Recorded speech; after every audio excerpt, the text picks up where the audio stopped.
I think. I believe it was just the one game. They played another series with Dawn like 2 days ago against Russia, but against Lilgan they only played it once. The other game he was playing Slaughter, I believe.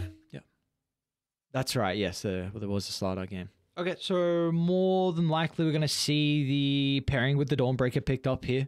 You can still run the Mirana 4, but again, we have seen recently that Moody likes to play the Mirana as a 5 as well. So I think regardless, just going to be support picked up at the 17th.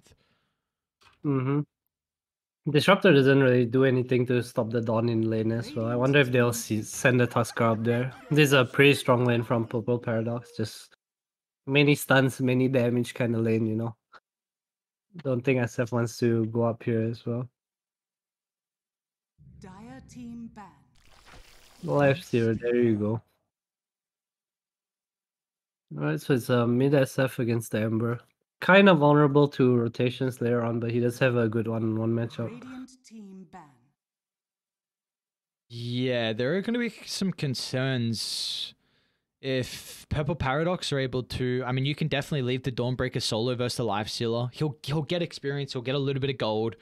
Lifestealer will definitely be able to have a good time once he's able to find the experience. But sorry, yeah, once he gets the levels, he should be able to kind of zone him out a little bit depending on the items. But what I'm looking at is just 1 point, potentially 2 points in chain, sets up for the arrow, and then the Hoodwink rotation as well. You really need to swarm the Shadow Fiend early. Yeah, and his Sheriff's really vulnerable. There is a Tusk Snowball save, so that's kind of nice for him to have. The Lifestealer in his own doesn't really fear any of these heroes unless he gets bushwhacked from the trees or arrowed from the trees. Kind of hard to kill him right now. Dire team ban. Razor ban is just gonna ban for a Lifestealer, get him a good matchup, and you know he kind of has a free game right now. Probably see something like a Void or Slark kind of hero come out later. I like the Void. Looks like the Visage and Beastmaster band probably going to be signaling that as well. I do think so. They have last pick as well. They get to see. They be chilling. What else could fulfill a similar role to the Void? You said the Slark. Is there some other heroes that potentially comes to mind, or you really feel like if Void's not there, then the Slark is that next best route? I think even heroes like Drow and all are fine. It's just kind of dependent on what spawn picks as well, since they won the winning matchup. They have a Mirana +5 probably, so they need a slightly less greedy carry, I would say. Even something like a Chaos Knight I could see working. Dire team pick. And the Void is banned. Oh, I was wrong. They do not have last pick. Okay.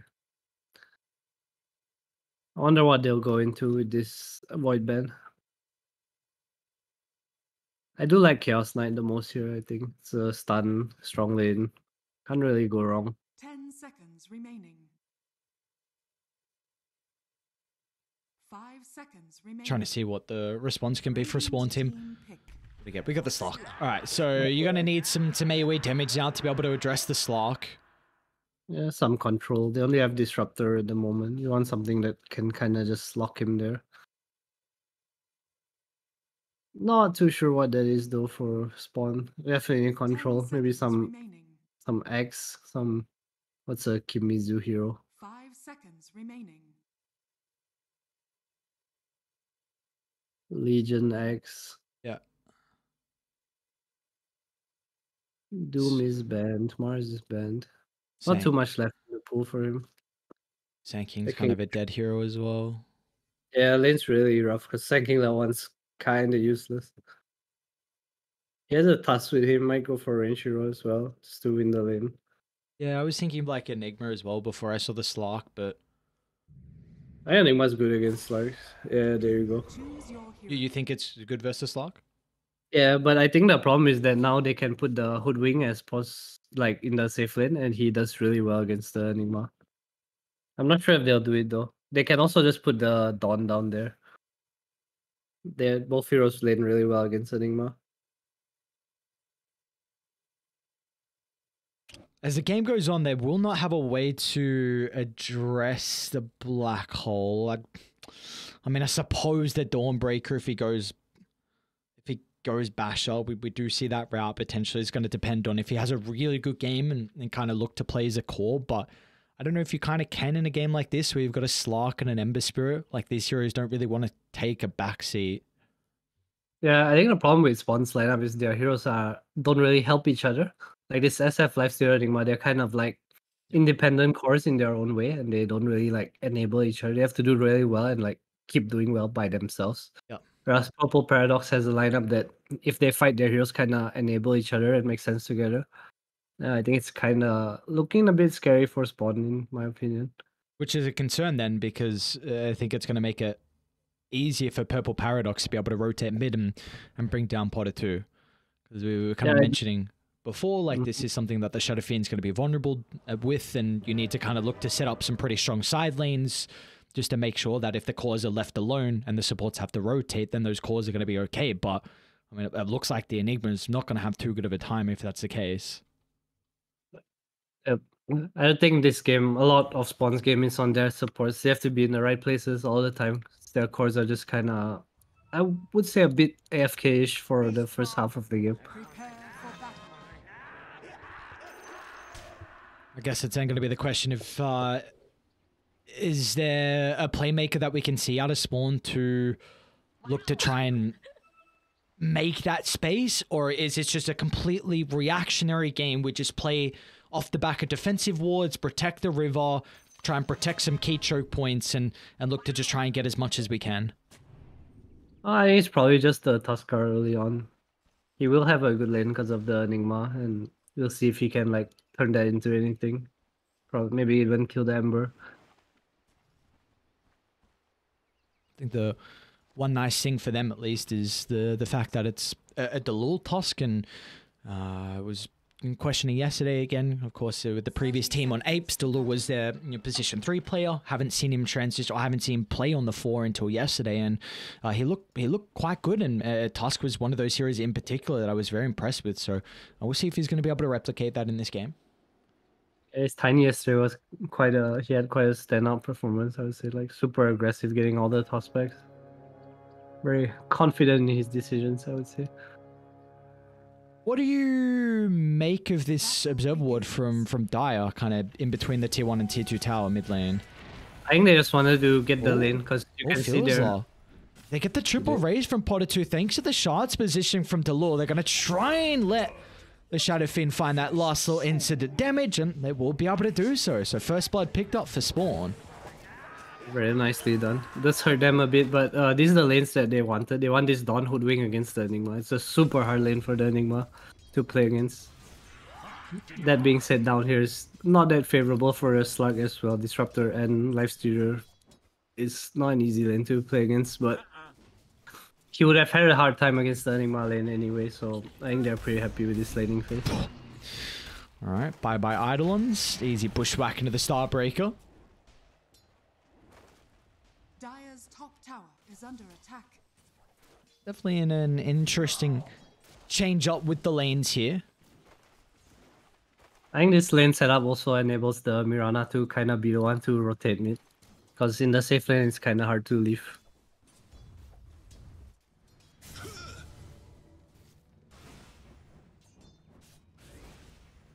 And we'll see if they're going to be able to free up that hard camp. Going to be pretty important from Moody. If he does reset the equilibrium, having the lane back close to the tower here for the Slark, then of course it's going to make it that much easier for the Mirana to look to leave. Top lane, Dalu. Getting low. Doesn't go down.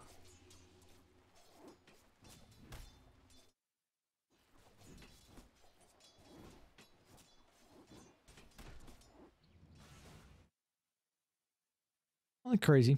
Just chilling, finding farm. Looking to be a nuisance across the map. A little bit of spamming with the voice lines as well. I mean, what else would it be? What a C game where all the spam with the voice lines are there.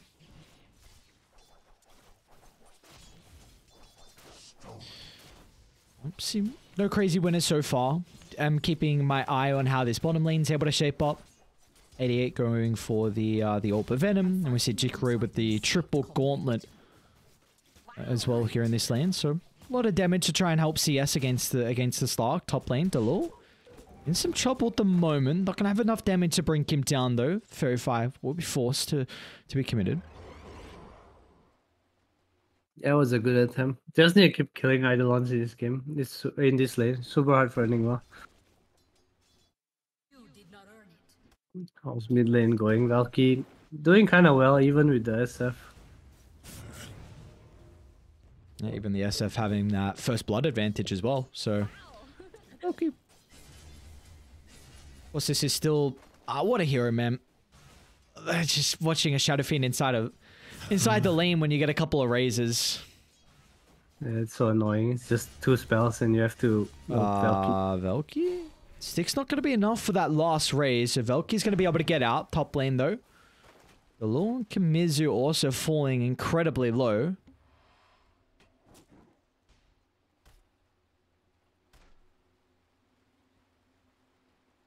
When are we expecting some of the potential rotations to come out from the boys on Die to try and slow down this Shadow Fiend's lane? I would have thought level 4, but Valky does not have a point in chain, so probably not anytime soon. Kind of just wanna be in their lanes. Because I think once bot lane gets like pulled back and the Mirana is kind of free to rotate towards middle. They need to help this Ember play. They can't like let this SF bully him like this.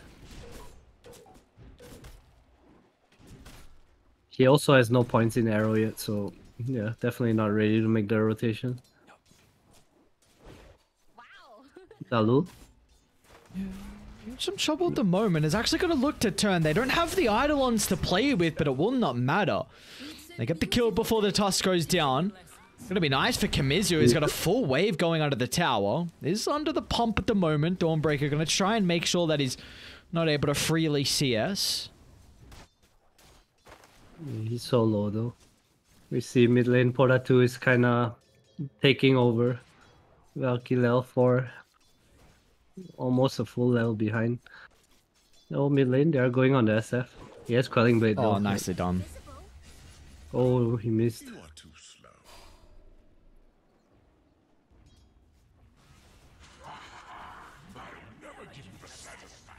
Fizzler's kind of stuck here now. Very awkward. Top lane's going to be able to reset the equilibrium. Dawnbreaker doesn't have the greatest resources though, so they might look to try and capitalize on this. They got to go pretty shortly, and they won't have the split of the Eidolons before the Hoodwink gets back to the lane. Yeah, they're gonna force it. He has no mana. Cannot clear Eidolons, so Ooh. bit short on the ice shards, who gets us banking for it.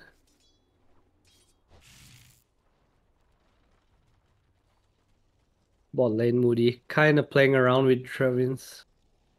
Nothing really happening though. Slark and Lifestealer even farm.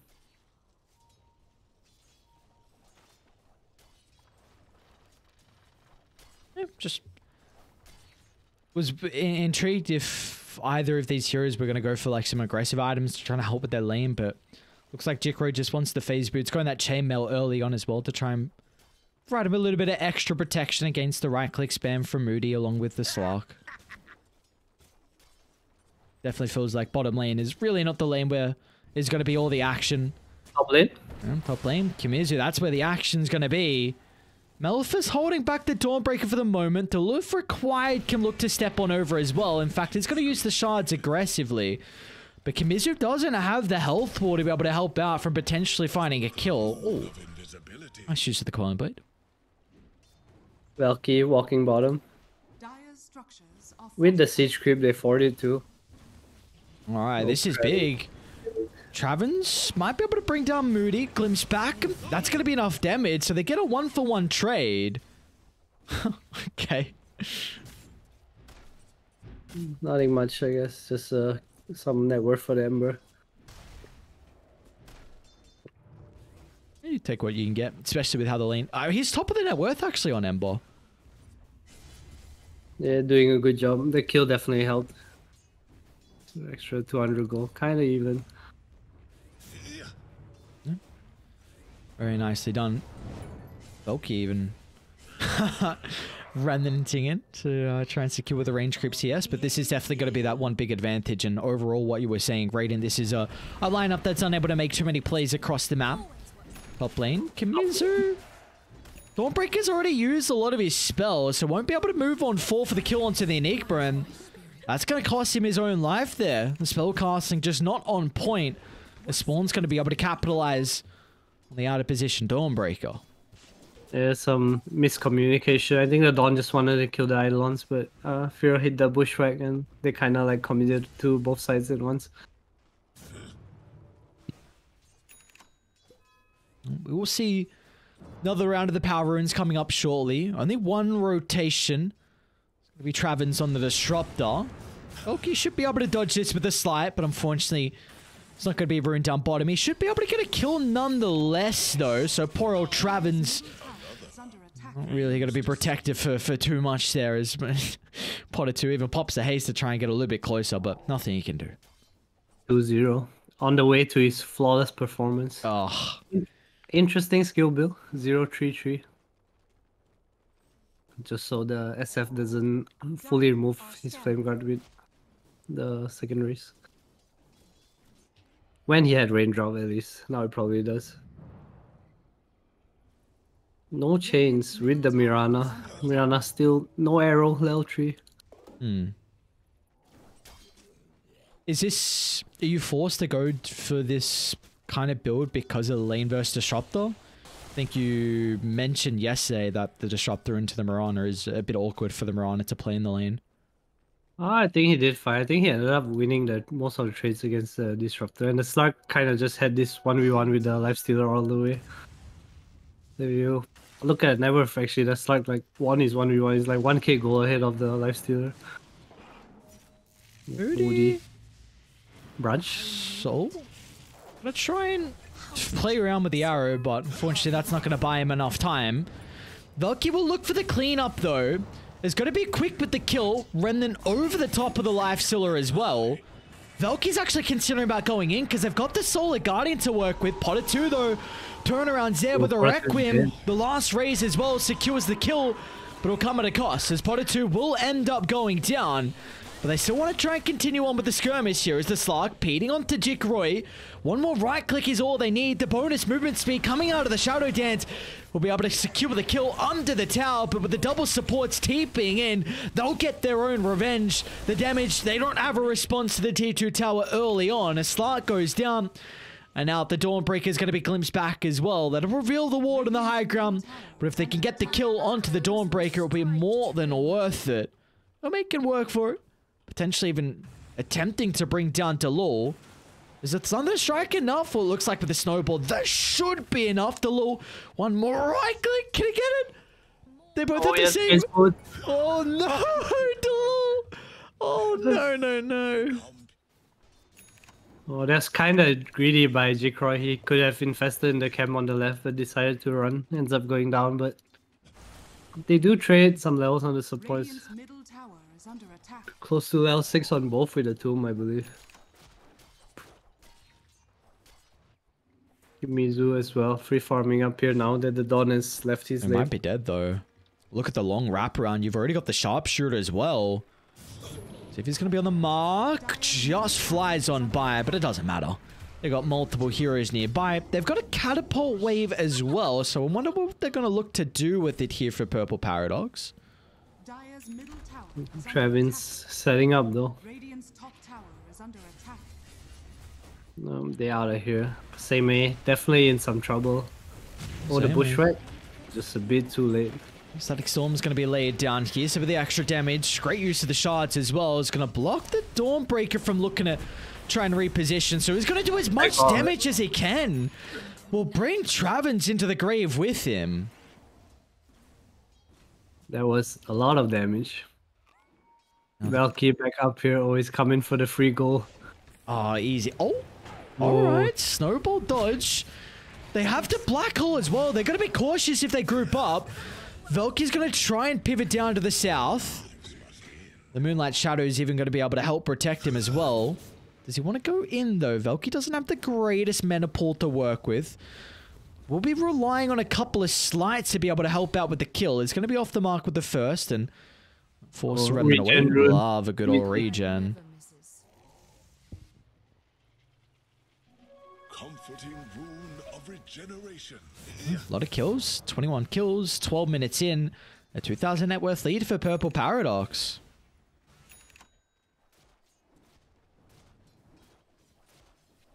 Yeah, doing quite well. Yeah, aggressive plays. Slark enjoying his game. Echo Saber completed. Dire's top tower is under attack. Hotta Oh, 2 top might be in some mid? trouble. Once again, he's able to step out of range of the Solar Guardian, try and play around with the Requiem. Oh, the Louis didn't get to the high ground. Just shy, and now with a sharpshooter from downtown. They blow up the Shadow Fiend, and the rest of the boys look to quickly pivot their attention over as Moody gets involved. The bonus damage to kill off the second member. Beautifully done. Continuing with this strong start from Dire. Such an unfortunate snowball. Thought he might have got him with the tumbler toy, but couldn't make it up. Well, this is the problem with Radiant's lineup. They kind of cannot help each other. We spoke about this in the draft. They are kind of getting ran at with this Donald, this Ember, plus two supports that play with him. All they can do is really split push the side lanes for now. It's not even my birthday. I guess it could be. They might just look to butt their heads up to the high ground. I'm not considering about actually taking the fight. I'm going to try and pay some respect and play this one safe. They do scan one of the members, but probably unaware if this is the life stealer or just a rotation to try and kill off the Dawnbreaker. Inside the river. Oh, there's a big kill on the Ember. The Static Storm from Travens with the right click damage from Potter 2, and they bring down Velky. I guess that's my fault. Yeah, come on. 3 for 3. You got to do better. Stop with the goddamn curses. Good play from Spawn. They need Midas on the lifestealer, right? So Jikroy wants to play a bit of catch up here. Feeling like there might not be enough space on the map. Wow. Moody waiting for his Ember Spirit with the double damage. Wonder if they're gonna try to do anything with this. Getting some triangle control would be lovely here. I don't have any vision to play with at the moment. Rudy's got an Observer Ward, and Feelazar has one as well. So only Travens that's home at the moment. Great positioning with the Disruptor to pop the smoke. He's even got to be able to sidestep the Bushwhack as well. It was a cute start, but not enough for him to hold his life. So regardless though... Just hit with this random ass sharpshooter. Just cross the map, all of a sudden you just lose like a quarter of your health. Top lane, Jikroy. He does have the Observer Ward. So scouts out the rotations. Tusk's gonna try and TP in. See if they want to bring some more members potentially for a fight. They want to turn this. They see them. Oh, Feelazar. Huh? Tries to slide over into the tree line. Gonna be cautious with the solar gunning again. They're gonna be able to dodge the initial stun. Static Storm only onto one, but Velky's here with the double damage rune. Requiem's not really gonna provide them too much at the moment. They're gonna be relying on Kamizu to find a black hole opening, but Dai do an incredible job to split themselves away. Maybe my finger got twitchy. Well, nothing really happened. Didn't manage to get a kill in the Static Oh, Storm. hang on, this aggressive snowball. Deep. The little point blank arrow. Even the Slark's gonna look to try and TP in as well. He did just complete the Diffusal Blade. Radiant's bottom tower is under attack. Trying to force things a bit too much there. Gets punished, but fortunately they only lose their Tuskar. Not the worst for Spawn.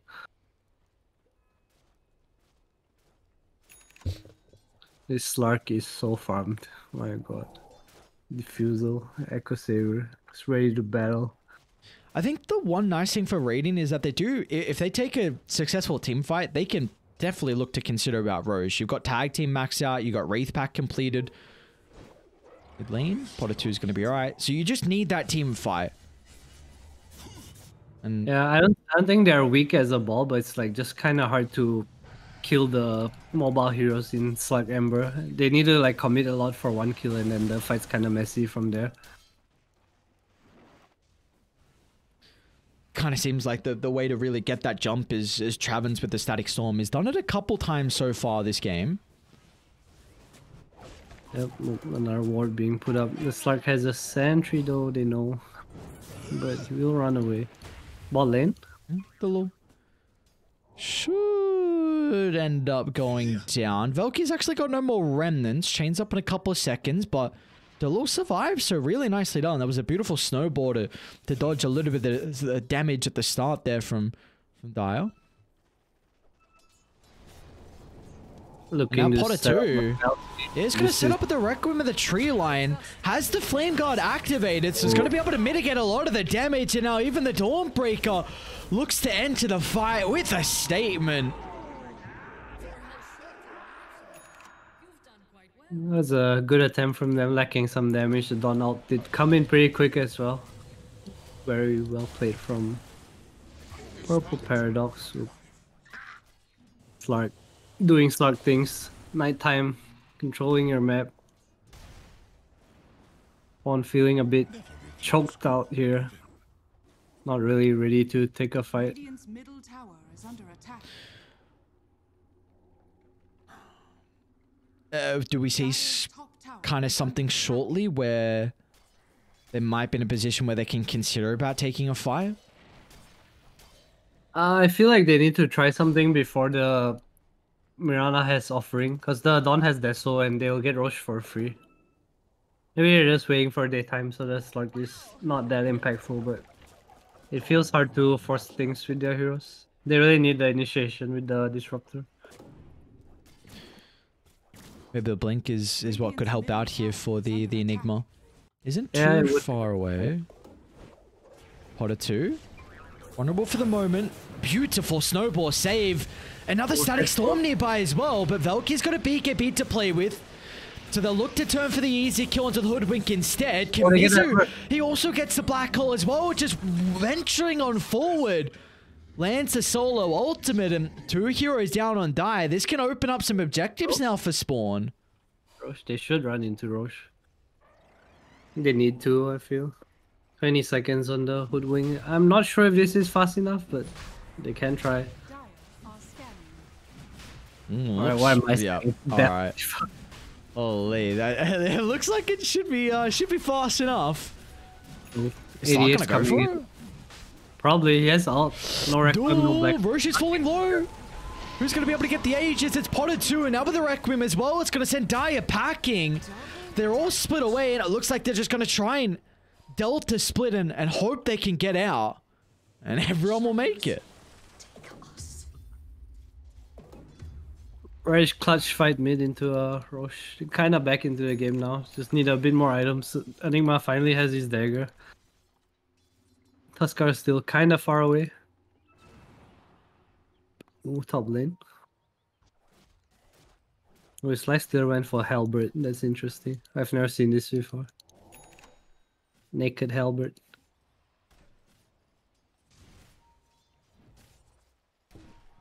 Do you like it? I don't mind it.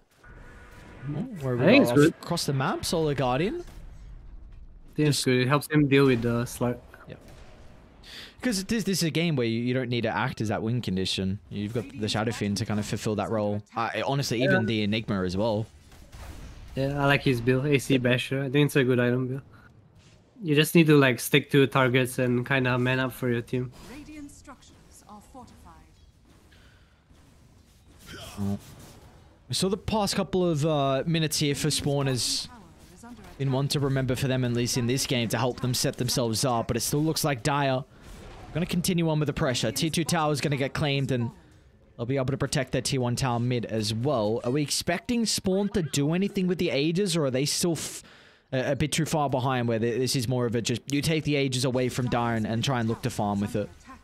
I think they're very happy farming, but they need to like maintain the way the map looks right now, where they have like 2 lanes kind of going in. Dire's top tower is under attack. Tuskar is really close to his dagger, and Kimizu picks it up and has 1k gold left as well.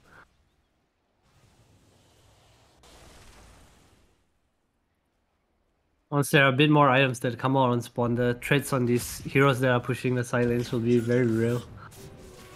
See Valky, Dalul kinda trying to kick him out himself. Might be in a bit of trouble here. Yeah, Oh, Potter that's 2 right. with the invis. Look at the bait from Delul. Oh, that's perfect. The smoke coming up top. Not sure if they'll expect this. Black hole 10 seconds. He does have a TPN dagger. G-Croy. Oh, Jikro, they got the stun. Wasn't ready, but the rage is there fast enough. A little bit of status resistance thanks to the halberd means that Jikro can play around with the magic immunity. If they needed the arrow on top, but it was too far to connect, unfortunately. Does seem like this game can definitely get out of hand pretty shortly. Like, you've got this Slark top of the net worth, but like Radiant's team fight seems like it's something that's going to be a bit of a concern. Like, Dire want these really long, drawn-out fights. Yeah, I feel like Dire's like super ready to fight. This Slark had his Aghanims like 2 or 3 minutes ago. Ember has BKB, but they... Nice bounce! Slark catches up to the Enigma and to the tree line. Being able to catch up to this man is very important, slowing down that BKB timing. Yeah, good job by the Slark. 88. Getting kill. Fortunately for them, it is on the other end of the map. They'll just get the waves pushed in. G-Croy close to his basher.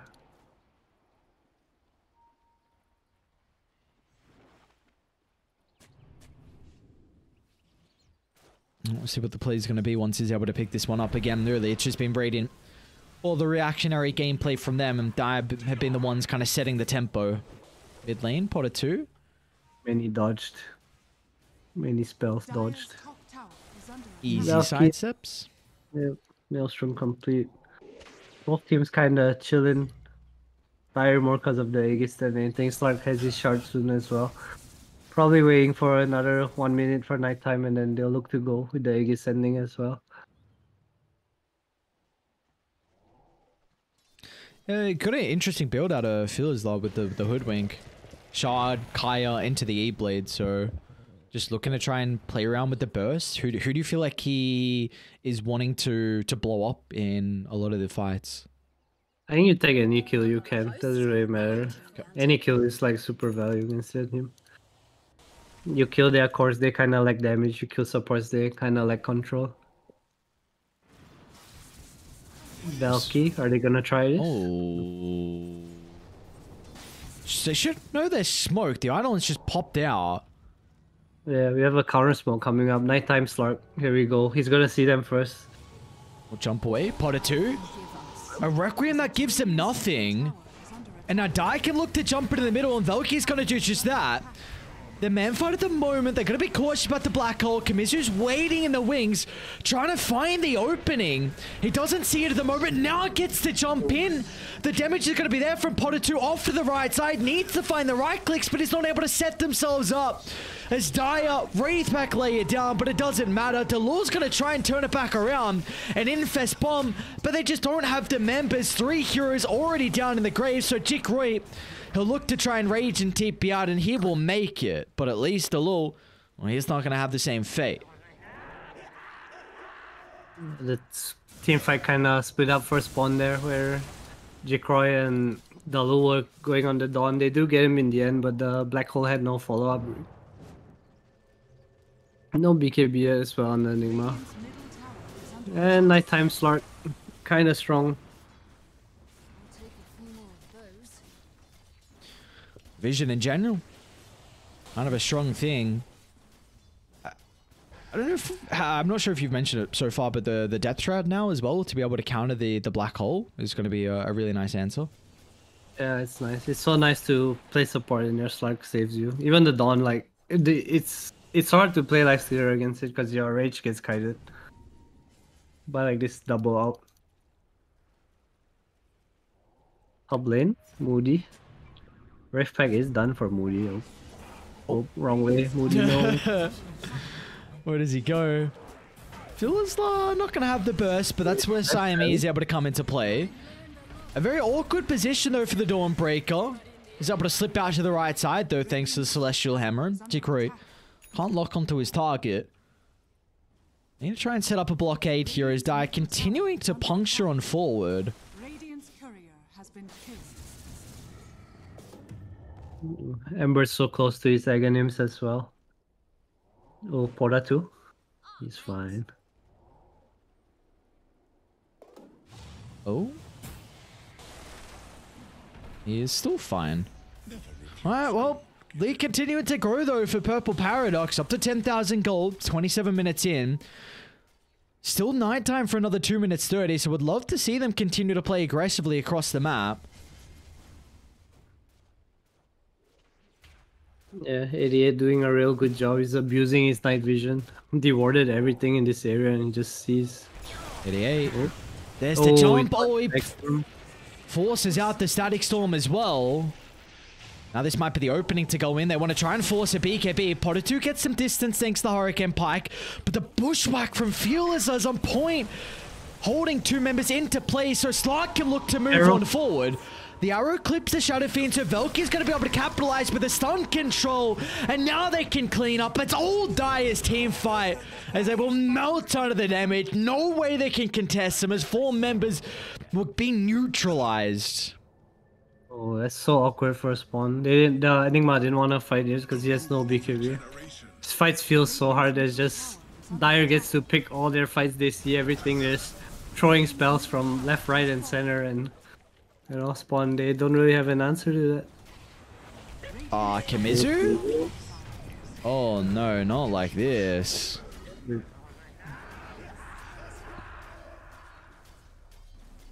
Oh. Radiant's middle tower is under attack.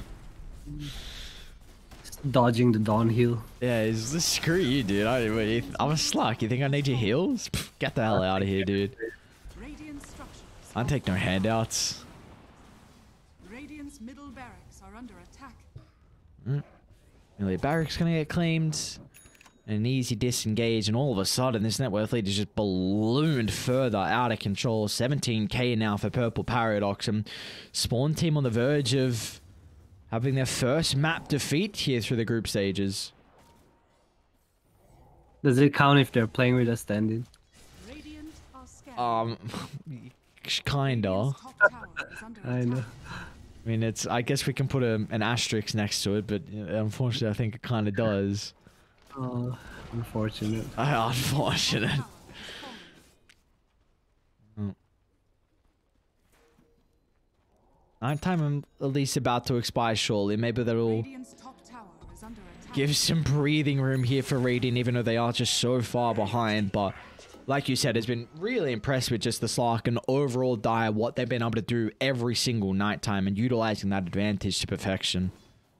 Yeah, double damage on the Ember. They're definitely looking to take over the area again. Slug knows this war. They're gonna just turn around. What a great skill.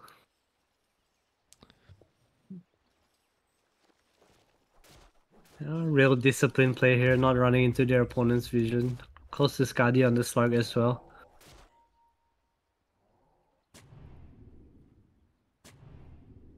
Radiant's Thoughts top on tower Slark is under players attack. not buying sentries? The Lul? Alu? Okay, nice shots.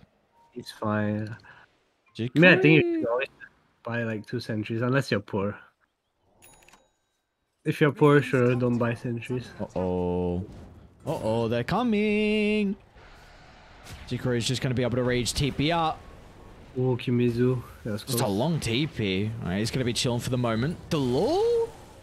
Oh, they're Oh my! Dire's bottom What? tower is under attack. Oh, he did this multiple times yesterday when he was playing that toss. Just this snowball into the instant blink, and little bit of space now for them to farm across the map. But does give enough time now for Potter 2 to complete this butterfly. Yeah, unfortunately for them, they all TP'd out of bot lane, so they're kind of stuck on the left side of the map now. And Purple Paradox, they know they're just gonna sweep across.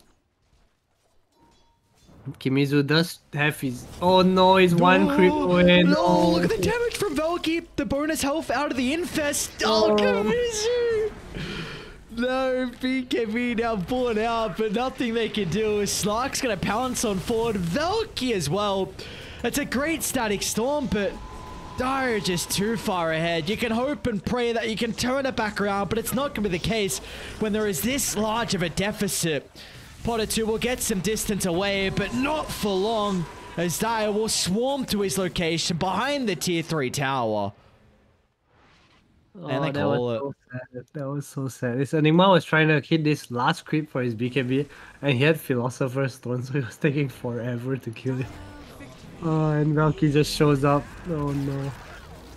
Another good game from Valky. He did have some deaths, but 13, wasn't 4, and flawless. it wasn't flawless. But 13, 4, and 15 is a pretty goddamn good KDA. I'll give him that. That's true. That's true. You gotta sing the praises, even though it was a couple deaths. So the curse was kind of there, kind of not. But regardless, Purple Paradox able to give Spawn Team their first defeat, of course, with that little asterisk. Unfortunately, we saw some moments of the success. I don't know if success is the right word to say, but we saw some moments of this lineup potentially working for Spawn Team. I think really in particular was that fight around mid where they're able to get a couple kills. I think it was 2 kills, and they're able to lead it into Roche. But then afterwards, just that nighttime advantage from Purple Paradox thanks to the Slark. They just did so much with it. Yeah, it just looked like a better team coming out of the draft and the laning phase. They kind of knew when to press their advantage and how to abuse Spawn's lineup. I think they did a really good job of recognizing that. Well, we'll see what Spawn Team are going to be able to do to try and rectify this game and end up potentially tying it in game 2 if they can try and touch up on some of their mistakes. And of course, that all is set up off the back of the draft. So we'll see what we have in store for us. We'll see what new heroes we have for our entertainment for our next game. But all our questions will be answered after the break.